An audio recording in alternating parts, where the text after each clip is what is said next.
जब आपके पास डिफरेंशिएशन में नंबर ऑफ टर्म्स ज्यादा आ जाएं, मल्टीप्लाई में टर्म्स चलती जा रही हैं, मल्टीप्लाई में या डिवाइड में या पावर्स की टर्म्स में आ जाएं, तो आपके पास एक बहुत ही बेहतरीन वाला टूल है जिसको हम बोलते हैं लॉगरिथम। ठीक है, तो यहाँ पे हम क्या करेंगे, लॉगरिथम लेंगे दोनों साइड, तो taking log on both side, तो what we have is log of y. अब लॉग के साथ प्रॉपर्टी क्या कहती है कि लॉग के साथ आपके पास अगर टर्म्स मल्टीप्लाई में एम एन पी क्यू ऐसा कुछ भी है मल्टीप्लाई में, तो ये क्या करता है, लॉगरिथम उन सभी के साथ बीच में प्लस ला देता है, log M plus log N plus log P plus जितनी भी टर्म्स है वो चलती रहेंगी प्लस में आ जाएंगे। सो देयर फोर यहाँ पे क्या आ जाएगा, लॉग के साथ में वन प्लस में एक्स प्लस लॉग के साथ में वन प्लस में एक्स स्क्वायर, वन प्लस में लॉग के साथ वन प्लस में एक्स की पावर फोर,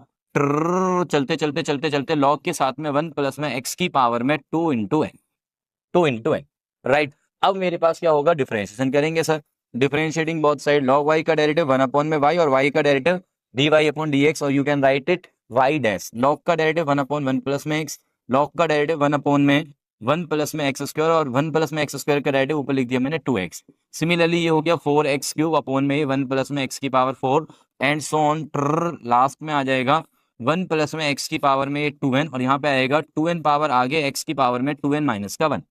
राइट। अब हम क्या करने वाले हैं, x की वैल्यू पुट करने वाले हैं 0, बट x की वैल्यू जब 0 पुट करेंगे तो ये जो y होगा, इस y की वैल्यू भी तो चाहिए होगी ना एट x इक्वल्स टू 0 पे, तो हम यहाँ से निकाल लेते हैं। जब मैं x को 0 डालूंगा तो ये क्या हो जाएगा 1, ये x को 0 डालने पे 1, x को 0 डालने पे 1, x को 0 डालने पे 1, इसका मतलब y की वैल्यू मैं लिख लेता हूँ, y की वैल्यू क्या बन जाएगी 1 एट x इक्वल्स टू 0। तो एट x इक्वल्स टू 0 पे यहाँ पे हमें चाहिए dy अपॉन dx, तो मैंने x को 0 डाला y में, तो ये बन गया 1 अपॉन 1 यानी कि 1 इनटू में y dash at x equals to 0, यहाँ पे मैं मेंशन कर देता हूँ इस तरह से, इज इक्वल्स टू, ये हो जाएगा 1 अपॉन में 1 प्लस का ये 1, 1 प्लस का 0 सॉरी, तो 1 अपॉन में 1 ही हो गया, तो ये 1, ये हो जाएगा ऊपर 2 और नीचे 1 प्लस में 0, 1 प्लस 0 यानी कि 2 हो गया, ये हो जाएगा 4, और ये हो जाएगा x को मैंने 0 डाला, ओहो ओहो ओहो एक मिनट x को मैंने 0 डाला है, वेट x को 0 डालेंगे तो ऊपर हमारे पास x वाली टर्म आएगी, इसमें भी आएगी, इसमें भी आएगी, सभी में आएगी x वाली टर्म, तो ये सारे के सारे क्या हो जाएंगे सर ये तो 0 हो जाएंगे, मैंने x को पहले 1 डाल दिया था बाय मिस्टेक।